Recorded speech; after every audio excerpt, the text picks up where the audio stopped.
Actualmente la mayoría de los partidos políticos que se dicen socialistas lo que hacen es implementar una serie de políticas económicas keynesianas para reducir el impacto de los contraciclos económicos. Esto ha llevado a mucha gente a confundir keynesianismo con socialismo, sobre todo con socialismo marxista.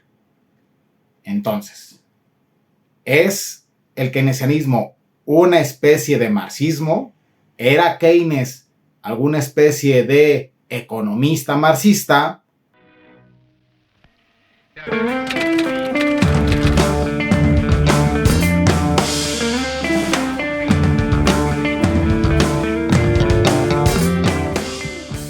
¿Cuál sería el núcleo económico de la doctrina marxista? Pues, como nos dice Marx en el propio Capital, la razón por la cual Marx piensa que el socialismo es una especie de momento inevitable de la historia, valga aquí una serie muy grande de cuestiones que tendríamos que matizar, pero digamos resumiendo al núcleo más pequeño, ¿por qué el socialismo sería una especie de momento que tendría que advenir? ¿Por qué el capitalismo, dicho de otra manera, estaría destinado al fracaso? Bueno, pues Marx argumenta esto en base a la tasa decreciente de ganancia. Para Marx, la tasa decreciente de ganancia no solamente es un fenómeno que explica los recurrentes crisis económicas, los grandes ciclos económicos y sus contraciclos, sino también es la esencia misma del capitalismo. Como vemos en esta fórmula, mucho más sencilla y acotada, la tasa de creciente ganancia no es más que el aumento creciente que tiene el capital fijo por encima del capital variable en la composición del capital en sí, y esto nos lleva, según Marx, inevitablemente a que la eficiencia del capital se vea reducida continuamente.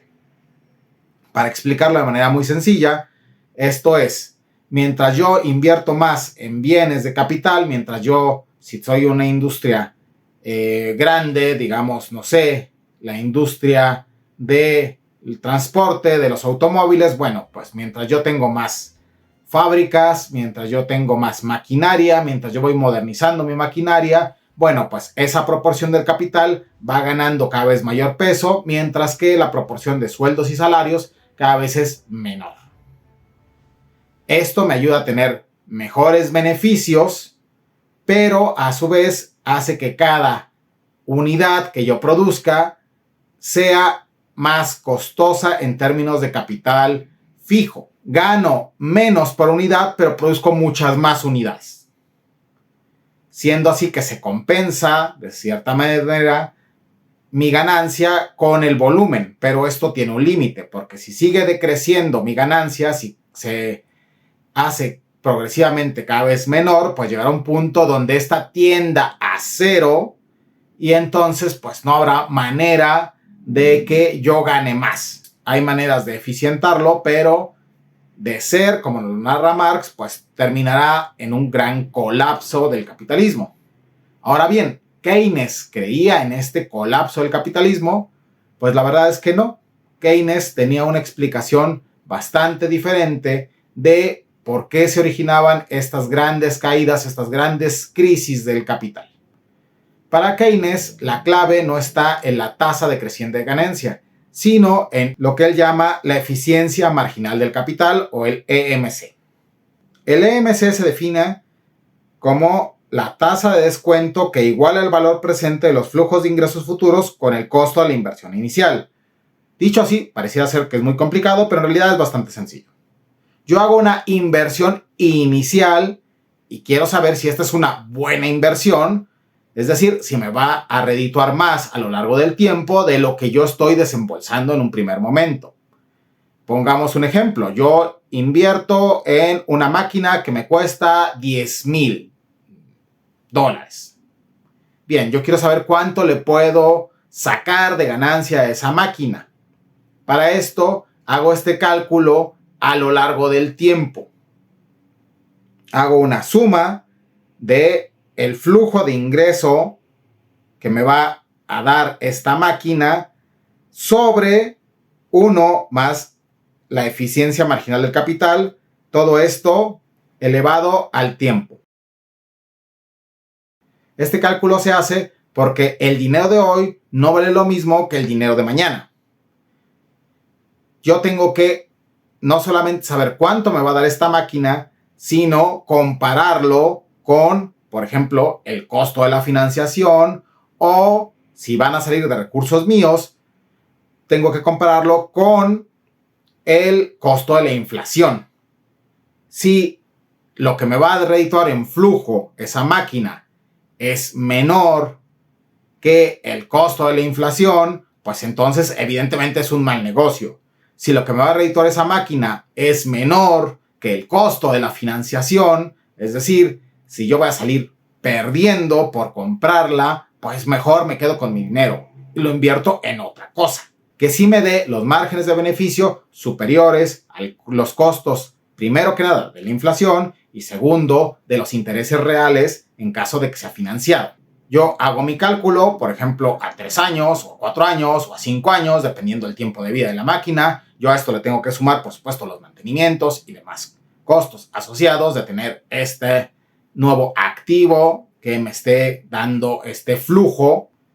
Y pues, al final de cuentas, hago una proyección de lo que va a ser el flujo de ganancias que me va a ir dando. Ahora, todo esto está muy bien, pero Keynes hace notar que esta no es más que una estimación y está hecha sobre la psicología al final del inversor. Es decir, si esta persona que invierte se siente optimista de que va a tener un flujo bastante grande, por ejemplo, una proyección porque ha venido creciendo de determinada manera, pues yo lo proyecto hacia el futuro, pues entonces yo hago una serie de inversiones que conllevan un cierto riesgo que para mí es aceptable. En cambio, si yo tengo una proyección pesimista porque vengo de años muy difíciles y entonces yo veo que tiene márgenes muy ajustados o incluso negativos, pues entonces probablemente yo no haga esta inversión. Esto para Keynes es un problema. No es que hay una ley inevitable de que cada vez yo gane menos, sino que el problema es que si mis proyecciones son demasiado optimistas, yo estoy haciendo especulación y entonces estoy haciendo inversiones muy arriesgadas que no estoy sopesando debidamente ese riesgo. En cambio, si yo me siento demasiado pesimista como inversor particular, entonces yo no voy a hacer una serie de desembolsos que lo que harían a la larga no solamente es hacerme a mí ganar más dinero, sino reactivar la economía. Esto hace que cuando viene una crisis económica, para Keynes esta crisis se retroalimente a sí misma.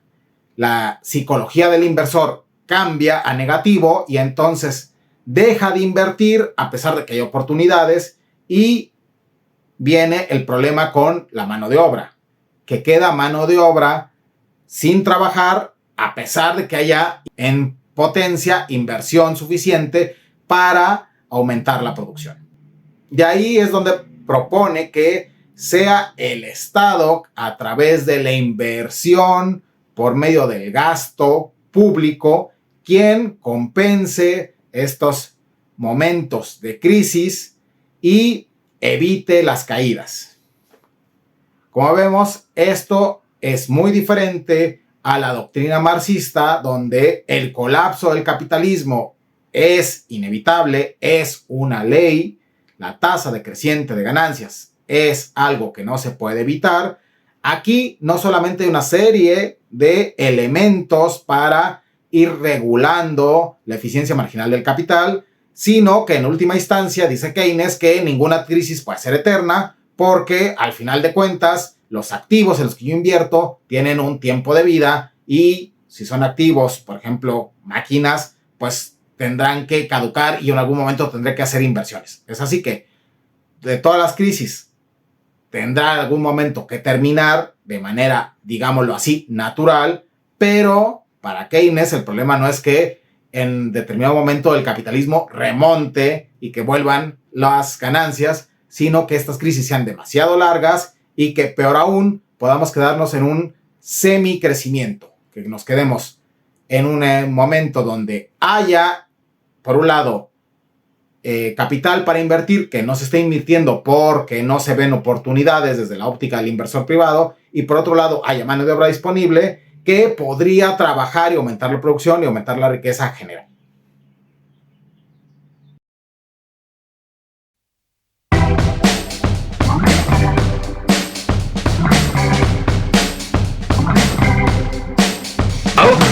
The great weight is lifted from us, the great tension relieved.